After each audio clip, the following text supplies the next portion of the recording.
Once upon a time, two boys grew up playing hockey in the village of Terrace, British Columbia. One of them went on to play in the National Hockey League. The other became a comedian. Now, one flies planes and coaches youth hockey. The other is still a comedian and owns new skates. This is their podcast, Enjoying Orange Slices with Jeff and Ian. Welcome to the show. It's called Enjoying Orange Slices with Jeff and Ian. We've had technical problems this morning, therefore there's nothing enjoyable about it. My name is Ian. That is Jeff. Hello, Jeffrey. Hello. I haven't seen you since you were in the Middle East. Oh, boy. You know what? The picture that you sent from over there with the four guys laughing about gas prices, that was pretty funny. I did have a chuckle at that last week. I did. We got to put that up there. You know, the funny part is, it was so hot there, and I owe Phoenix an apology after going there. Yeah, it was so hot. We finally got to Jordan. It was only 31. It felt like it was 0 degrees. Had to put on a sweater. I gotta get a picture from my buddy who works over there for he flies over there for DHL. Captain Rob Boss, and met him years ago in Macau when we were there, and he sent me a picture of it. It was like 43 Celsius, which is, what's that, about $1.10, $1.12, and it was foggy outside. Like, you want to talk about that's how it was the whole time I was there. It was crazy. Yeah. And every time I walk outdoors, just my glasses would fog up, you know. Yeah. Well, and you don't take a shower unless you want to go, because you go back outside and you're drenched immediately. I went to the Grand Mosque in Oman, and there was nobody there, but it was going to pack out at noon, right? And the lady that took me, she said, "We can only go to here because you're wearing shorts." I'm like, how's not everybody wearing shorts here? Like, it just doesn't make sense, right? And then we went to the King's Palace, and that was empty. It was just me. I was the only one out front. Like, they have this big courtyard, and I'm the only one. It's like 45 degrees, like you said, and people are like, nope, we're not going outside at this time. But it's interesting. The mall's open till midnight. Yeah, you know what I think I found in Asia and in Europe, people are and it sounds like the same in the Middle East, their schedule starts later in the day and goes way later into the night. Yeah. Whereas we're all like, if I'm not in bed by 9:30, or 10 o'clock, I'm ready to turn into a pumpkin right over here. But if you're getting up later, it'd be different, right? I guess. But I guess it's because it's so hot. You want to take that break. You don't want to. They do things early in the morning, then they take a break, and then they start again. Yeah. So I it's amazing how late in the day things go. Over in Europe and obviously Middle East and Asia, they're just like, 10 o'clock. Was it the same? Was it the same in Asia? The weekend is Friday, Saturday. So Sunday they go back to work, and it's pretty interesting. I was like, oh, so Saturday night show was one of the slower ones, and it's because it's basically Sunday night. Yeah. So people have that Sunday. Yeah. People got to go to work. People got to go to work. Well, talking about people who got to go to work, there's some people that are trying to make hockey teams in the league. All the NHL players are just about to go to work and start getting paid almost a week a day, right? You know who got paid today? Zegras just got $17 million for 3 years. Really? Yeah. Are you surprised by that? You know what? There's a lot to like about Zegras. But when I watch him in person, and Mallard and I wouldn't say we argue about Zegras, but we have a discussion about him. When I watch him in person, there's like, when he gets the puck, it's pretty amazing. But I'd like to see him, and it could be just because he's a young player, I'd just like to see him a little bit more engaged away from the puck, and a little bit more engaged just overall in the game, and that could be just youth. And another thing is, the guys come in to it, Anaheim has not been good, and so it's almost like he's really good in the power play. Just like to see him round out his game a little bit more. Mallard is a big fan, thinks he'll be just fine in the next year or two. So getting paid and making almost $6 million a year as a young 21 or 22-year-old kid, that'll take a little load off his mind. So they need to start to climb back up the hill in Anaheim. So Troy Terry, I love as a player. And if Zegras can kind of get on the same trajectory as Terry, I think Anaheim's going to be okay. Well, when you bring somebody in with that kind of talent, that kind of skill, I guess your job is to make them a two-way player because they've got that one thing. If they fight it and they end up disappearing out of the league, right? But you got to turn him into a two-way player. He's not a two-way player right now. No, and he's been the best, most talented player at every level he's been. Like when he was in the World Juniors, I don't know, people remember a few years ago when he was there with the States, and I think they ended up winning it. He was untouchable. Like he was like Connor Bedard was last year. And so he's been the best player at every level. And sometimes when you're the best player, you don't always have to work the hardest because you're so much more talented. Well, now you're playing the NHL against men, and these guys all work hard. You don't have to look any further than someone like McDavid, who's a nonstop worker. Jack Eichel has really started to embrace that as well. But hey, these guys are a little bit older than he is. Kopitar, obviously much older. So these are some guys that if I was in Anaheim, I'd be showing them film of these guys. Not only, what they're doing with the puck, but what they're doing away with the puck. Like Jack Eichel, especially in the playoffs, played a 200-foot game. And I think in the end, that might have been the difference between Edmonton and Vegas.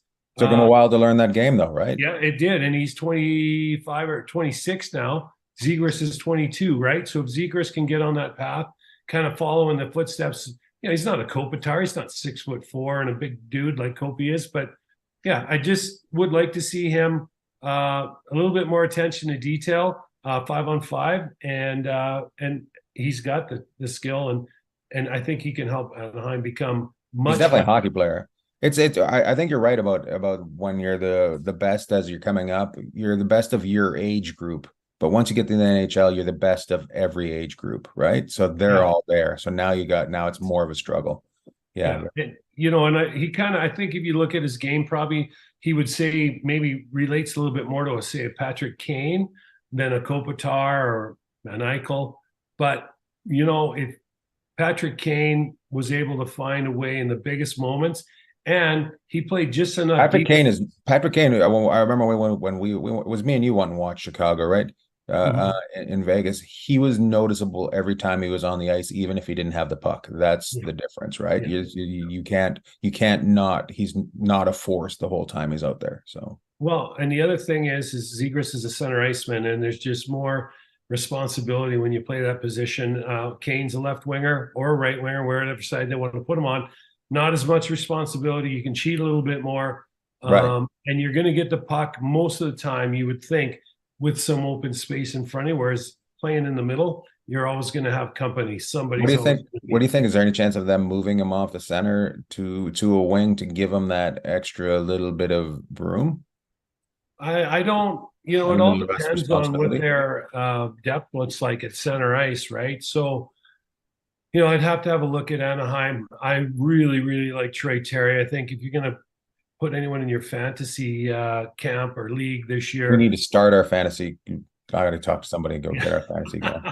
I got those emails. I'm like, okay, I'll just wait for you to get it going. But Troy Terry might not be a bad guy to add on to your team. But he's a right-handed shot. Zegras is left, so you could put Zegras on the left wing and see if you could load it up.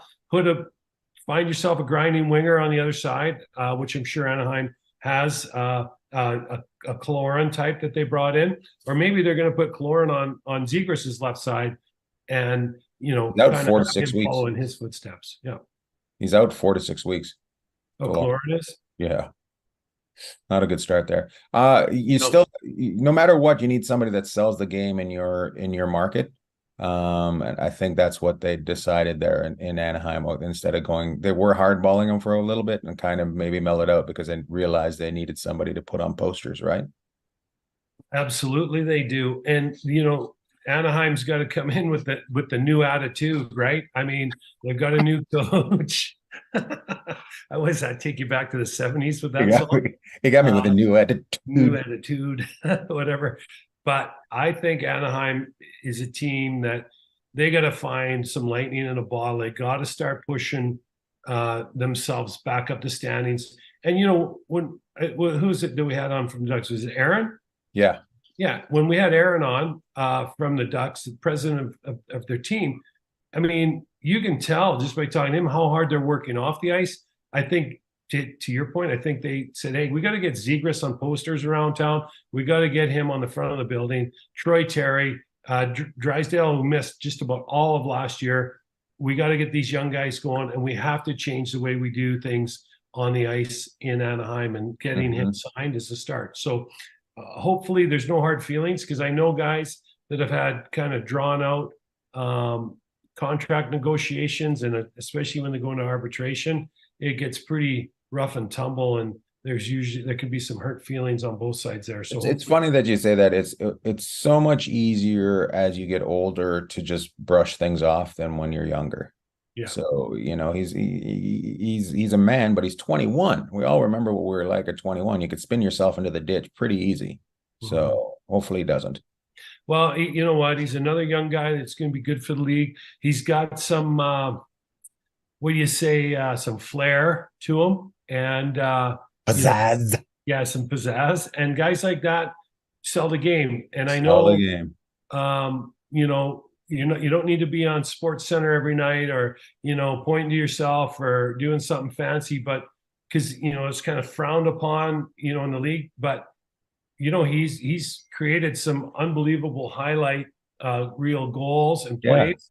And the old school guys like us look at it and go, I can't believe he did that, and get away with that. But now that stuff, that's just part of the game, and it's and people love it. So hockey's got to branch out a little bit and make sure that that flair and that without going over the top is embrace it a little bit and let the players be who they are. And Zegras has got a big personality, so hopefully, like we said, he gets it all together and away he goes. There he goes. Yeah, there's my timer that I originally was perfect. We're gonna cut it. Time for your medication. Or to go to bed. I'm not sure which one it is. I forgot. But what's funny is we just spent like 10 minutes talking about Anaheim. That's more than we've talked about them in our first 120 some shows, other than having Aaron on. So it's good. I hope Anaheim gets it going. I do too. They got a lot of things going on there, and it's a great hockey market, and the minor hockey market there is insane. Yeah. So let's keep building it there. So it's week 3, right? Was it about 9 days before the season starts? I can't remember. Yeah, the season starts, I believe, on the 10th of October. With it's Pittsburgh and someone. Seattle's here in Vegas to open the season. First time the Golden Knights in their history. I think we'll start at home. I guess they wanted to raise the banner that night and do their thing. So how crazy is that? Oh, it's nuts. It's crazy. It's crazy that they could get a banner in their brand new building. Most teams go through a couple buildings before they get a banner, but Vegas. I want to talk about, so the first week of preseason's unwatchable. The second week gets a little bit better. And I watched one game last week, and it was Vegas, Los Angeles. Oh yeah. And it was pretty interesting. I seen that little scrum where Mark Stone almost made a kid go into curling afterwards. Well, I mean, there's a young guy. I'm sure, I don't know if people have seen. I can't remember his name. Young guy for the Kings that ran over Mark Stone, and he obviously everyone took exception to that. But Mark Stone grabbed another guy that wasn't even involved, and the look on his face was like he just never wanted to come out of the house again. Yeah, no, that's what Mark Stone was pretty quotable after that. But the guy that finishes check on him, you got it right. You got it. That's what you got to do, right? If he swings away there, he's not getting on the charter back to LA with them. They're putting him on the bus to Ontario, California. It's like, hey, just drive down 15 when you get to Ontario, jump out. And so you kind of, good for the kid for realizing that he had to finish a check. Obviously, he made himself. He got a ton of press, and they were talking about him. And whether it's good or bad, if they're talking about you, I guess. In Hollywood and in sports, it's not a bad thing. So any press is good press. Yeah, there's no such thing as bad, right? So good for the kid. If he ran over, let's just say Brett Howden and he finishes check clean on him, maybe not as much of a deal. But every time someone goes near Stone after the 2 back surgeries and the rest of it, and he got him on the tracks pretty good there, it's going to be a little bit of it's going to raise the blood pressure in the arena a little bit. So Absolutely. yeah. So I want to talk about waivers, and I want to talk about a kid that that was from Las Vegas that just ended up on waivers, and what do you think? What happens with him next? And that's Gage Quinney. He's been in the system for a while. He's drafted their first or second year in existence. Well, so Gage is a kid that I guess he's not really a kid anymore, but he's a kid to us. Gage is a kid that I've known since he came into the world. He was born in Vegas. He was the first Nevada-born player to ever play in the NHL, and he played with the Knights. So he was a long hauler with COVID, right? And so the last couple of years has been a real uphill battle for him. But he can skate, he can shoot, he thinks the game at a really high level. So when he came on, he was on the Knights. They picked him up as a free agent. He was on the Knights as far as their contracts, and you're only allowed to have 50 contracts. But when he came off being a COVID long hauler, they signed him to an American League deal. So he played down here in the American League last year in Henderson, and he got going, ended up with I think 25 goals or something. And he's an elite player in American League. This year, Vegas brought him back on an NHL deal. So he's on what's called a 2-way contract. So he makes a certain amount of money in the NHL, and he makes a certain amount of money in the AHL, in the minors. So what happens once you get to a certain point in your career, you have to clear waivers to be able to get sent down. So every team's putting a bunch of guys on waivers right now, and Gage is one of the guys that just got sent down. The way they try and protect guys, say like Gage, that they might want to bring up over the course of the year and be able to plug him in, because I think Gage will get games here in Vegas this year, is they pay them a really good amount on the minor league level. So he's probably making minimum salary at the NHL level, which now has got to be up around $800,000 a year, which is great money, right? But in the AHL level, a lot of these young guys are maybe making 50 to 80 to 100, let's just say $1,000 a year. So if you want to protect a guy at the minor league level and make sure, or at least try to keep other teams from picking him off, you're going to pay him, much better than that. You could be paying him, in the $250,000 range. You could even be paying him up higher than that, just so when he comes up and he can help you out, and maybe you end up keeping him. But if you don't keep him, you send him down, and he helps develop your young guys. So I don't know if there's really a gentleman's agreement, but I'll give you an example. Was it Hershey won the American League last year, right? The Calder Cup. Vegas or Henderson signed a couple of those kids off that team. So they're going to make really good money in the minors, and they're on NHL deals. But really how you protect guys from getting taken on waivers is you really, if they're on a 2-way deal, you really bump up their bottom money, which it would be the minor league money. And that kind of a way that teams will leave these guys alone. And I'm sure there's a gentleman's agreement, like some of the kids that are in Ontario that we went out and watched last year. Some of those kids are really, really good American League players, and I think they could be good NHL players, but they're there to help develop that organization. So I think in a way, there's kind of a gentleman's agreement in NHL that, some of these guys, they're going to let them go through waivers. But I'll give you an example of a guy that's on the tryout here in Vegas right now, Max Comtois, who was in Anaheim the last couple of years. Young guy, I think he's around 22, 23. He's on a PTO here, player tryout. If they signed him and they tried to send him down to Henderson, there's a really good chance, depending on the number they sign him to, someone might go, hey, we want him. We think we can plug him in. So if they pick them off waivers, and they have to put them on their NHL roster, they can't just take them and go, hey, we're going to send him to our minor league team. So that's a guy to watch out for in Vegas the last couple of years, because he came into Anaheim really highly touted, Team Canada kid with the World Juniors, and it just didn't work out there. So we'll see what happens if he can stick here. Nice. I got a question for the people at home. How many? So during the regular season, how many scouts do teams have? Oh, well, how many they have? I mean, it all depends on the organization. Like years ago, and this has changed. Buffalo isn't the Buffalo it used to be. Buffalo didn't have any scouts or very few, and they would watch all their games on TV or video. That's how they'd scout. Which, how'd that work out? Not very good. Now that's Right. changed, Yeah, yeah. right? Yeah. So a team like Vegas, are most teams, let's just use Vancouver, Vegas, Edmonton, teams we always talk about, but the Rangers, you would have a Western Hockey League scout at a minimum. You would have a guy that might watch the BCJHL, Alberta Junior League, Saskatchewan. That guy might watch the WHL and those leagues out west. You would have a guy that would watch the Ontario League and any junior leagues around Ontario, maybe two. Might switch over and watch some of the Quebec League. You would have someone down here in the States watching USHL, right? United States Mhm. Hockey League, and keeping an eye on the development teams. Detroit had an unbelievable scouting staff when I was there.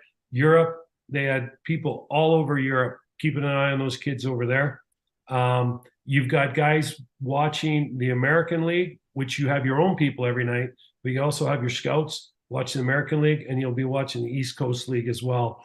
And all these leagues that are starting to pop up now, you're going to have eyes, or somebody that knows somebody that's going to have eyes on what's going on. Would you be putting right now, would you be putting your scouts all on just training camps? Would they all be on all the different training camps around? They would have probably come in to start the training camps, definitely for the rookie camps, I think. And now with the juniors starting up and then of course you would have scouts watching US college, but you could combine US college with USHL and the Canadian colleges. Like, there's going to be some overlap, right? But those scouts would probably all back out on the road or at home now, getting ready to go out and go, okay, we're going to go watch our prospects, and we're going to go see who's a free agent, not drafted, and the kids that are coming up for the draft, and rate them. Just curious, how many teams, like when you say they got this guy that in Vegas that might be something everybody's interested in, would they be sending people out, scouts out to watch their training camp? Well, they're Other definitely teams. scouts. There's scouts every night at every game I've ever been to in Vegas. And every preseason game or exhibition game, there is always somebody watching, and there's never not someone watching a pro game. So I'm trying to think back to the playoffs last year or the end of the season. On one night you had, I forget who they were playing, but Tampa Bay was there. I think New York was there, Rangers. I think maybe Minnesota, Edmonton or Calgary. Like, you had, obviously the guys that are in your division are very interested in what you're doing, but you had 6, 7 scouts from different NHL teams there, and not teams that are in your division either. Like the Tampa scout was there quite often. Now, these guys might like coming into Vegas better than might maybe want to go to another city. Yeah. It's never hard to convince someone to go watch a game in Nashville, right? I mean, we were there. New Jersey's the pull. Yeah, but the thing is New Jersey, you have the Islanders, you have the Rangers, you have the Devils, you have you got everything there, and the Capitals that you could throw a blanket over. Then Pittsburgh's just up the street, and Boston's not that far. So, and some of these scouts, even though they work for other teams, they'll get together and carpool over the course of the year. Now, it's not like they're going to share notes on what they're doing, but right? These guys are buddies. They used to play with each other or against each other, and it gets pretty lonely on the road if you're a scout. I can tell you that much. Absolutely. Connor Bedard. Have you watched any of him? Yeah, he looks like he's off to a good start. I still think, what do we say, 50 to 70 points, somewhere in there. He could easily get a point a game, but I think when he goes big in these games, I think he's going to be really big, like as far as point getting. Some games he might go a little quieter, but I think he could be a mini Sidney Crosby as far as he looks strong. Right? Yeah, that was the big thing that you're like, wow, how does he fit in with men? He fits in with men. Yeah, I mean, this kid, look at word is he's got huge forearms on him. I want to see his forearms. Who's Bedard's? Bedard, yeah, apparently he's got like Popeye arms. Yeah, I mean, if you think about it, Sidney Crosby is what, 5'10", 5'11". Bedard's what, 5'10", some similar 5'10" size? at the most. But Sidney Crosby holds off guys that are 6'4", 6'5" in the league all the time, and big Mostly guys. his ass, though. It's his ass. Sydney, it's his ass. I don't know if you've ever seen him in a pair of jeans, but it's it's pretty out there. Were you going to use the word impressive? I was going to use the word impressive, and then I was like, whoop. He's a good-looking man. There's nothing wrong. He's a good-looking man with a giant ass. Yeah, he's done a squat or two. I think Bedard could be, again, as his career progresses, we'll see. But he kind of has a similar build, a little closer to Sidney Crosby than, say, McKinnon or a McDavid type player, or an Eichel. Now he looks like he's starting to get to that level. But I think he can skate, he can think really quick, and he can shoot the puck a ton. So the question is going to be not how much offense he's able to give you, but how quickly he can adapt to where he needs to be on the ice defensively. And he doesn't have to be a superstar. He just has to be somewhere where he's in a lane. And then how can he be present? Yeah, and how can he separate himself and get into an area to get the puck? Because, guys like that, like when I played back in the day, right? Way back when the steam engines were going and all that. But that's what they did. That's how they did the in-between with the Zamboni steam. Yeah, that's right. They had some Clydesdales out there. But we had, I never forget, Stevie Y, just put the puck in an area and let him go get it. And then he could win battles. Another guy that was unbelievable in this when I played with him was Todd Bertuzzi. Really? You put the puck in an area, and he was so big and strong. Another guy that I only played in I played against, but in some charity games and stuff, was Pavel Bure. I just throw the puck, I'm like, where is he? Boom. I just throw it in an area. And even in the summer games, we didn't really care as much. He would find a way. Those guys are just brilliant at being able to get into ice where they could get the puck. And if they had some confrontation, being able to win the 50-50 for it. So, that's where I see Bedard. I think Bedard's going to be a guy like that, and very exciting for Chicago. Very excited for Chicago. Yeah, love it. Anything else you want to talk about? I know you got to get going. You're at home. You got to do some coaching. Yeah, right? I got. You know what? I'll go on. They cut the ice a little bit today, so they got a high school game this afternoon. I'm going to go watch, and then but they moved all the ice around, so we're going to go a little earlier today, and then I'll watch that. So I'm excited about that. Just get my head above water for a few days and then back at it. But no, it's been good. So we'll go watch some high school hockey today. And just to touch on Anaheim, he loves hockey, guys. I don't care what this guy loves hockey. He loves hockey. This guy. I love to watch it, and we're so spoiled here now. Obviously, you got the NHL team, you got the junior team, the American League team, and then you have this huge surge of young people and players in high school hockey, which is huge in the States now, is starting to come. And I just wanted to talk about Anaheim.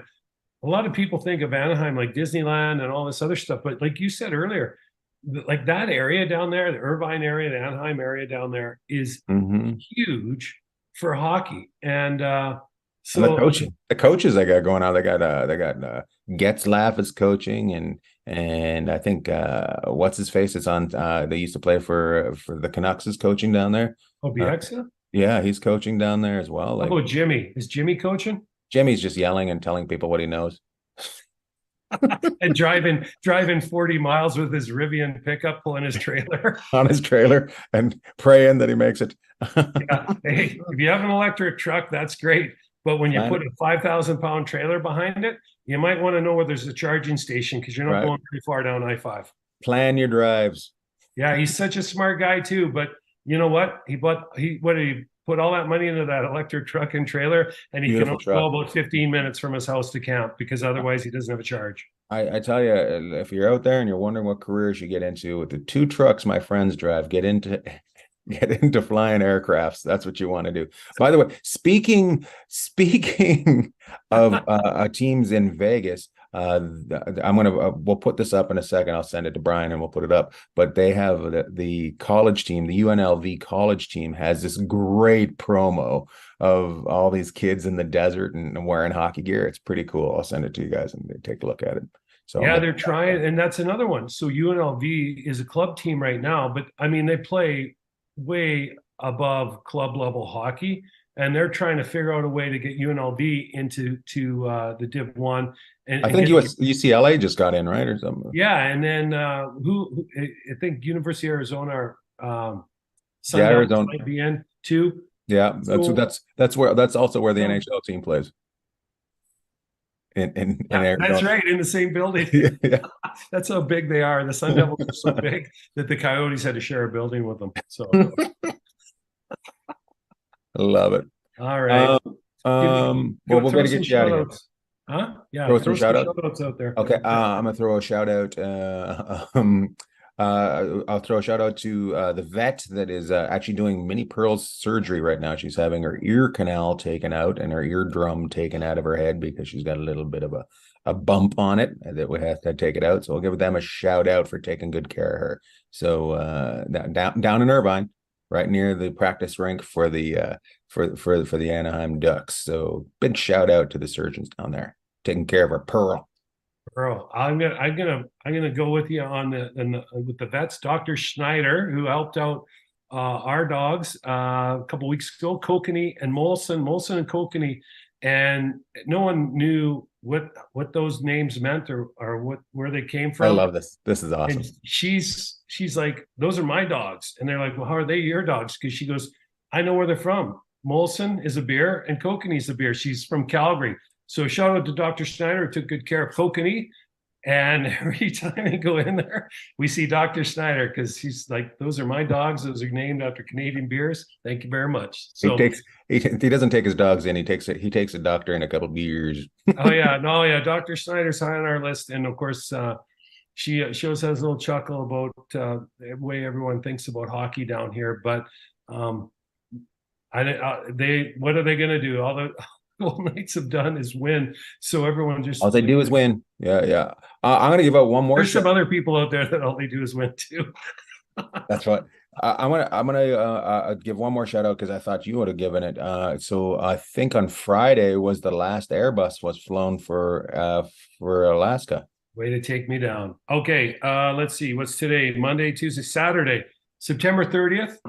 Was the last 321 Neo flown by Alaska Airlines. So we're all switching over now to the Boeing 737. So a bunch of us are going through training right now. And so a bunch of the guys have known forever. We're all training. But the last Airbus, so that all started with Virgin America 12 years ago for me at that company. And they started in 06 really with the first group. So the Airbus was unbelievable. It was a great airplane. And the 321 Neo was an absolute joy to fly and a beast. It would do anything. So I don't know where those airplanes are going, but we're all moved on now and happy to be joining the 737 fleet. So that's what's going on. It was kind of the end of an era on Saturday, September 30th, last airplane. Did you know they did crying in a second here. What? They did a loop around San Francisco on their final trip. Did you know that? Yeah, they said, we were all laughing. We're like, who wants to go from San Francisco to San Francisco? Put your hand up. But they filled it up with a bunch of people. So the journey on the Airbus started with Richard Branson and Virgin America, and the first flight I think was 2008. Company started in 06, might have been 07. And what they did to start the company off is they had an Airbus, and they had 320s at the time. The 321 is just a bit bigger airplane. They took off from New York, JFK, and then they had one crew to take off. Their first two flights was one JFK to San Francisco, and then they timed the other one to take off from LA. So they both landed in San Francisco at the same time, and that was kind of the start of service. And then I'll never forget the party we had. I think the Jonas Brothers and everyone, when they launched LA Vegas, and they had all these stars come over. And I'm like, we've been going for like I don't know how many years now. We're like, we have this launch party LA to Vegas, and it was at the Cosmo, great hotel. So we could talk, but the Virgin brand was a great brand and was a great place to be for a long time. But we've moved on now. And we're onward and upward. Onward and upward. We'll see you next week. Take care, everybody. Loved all.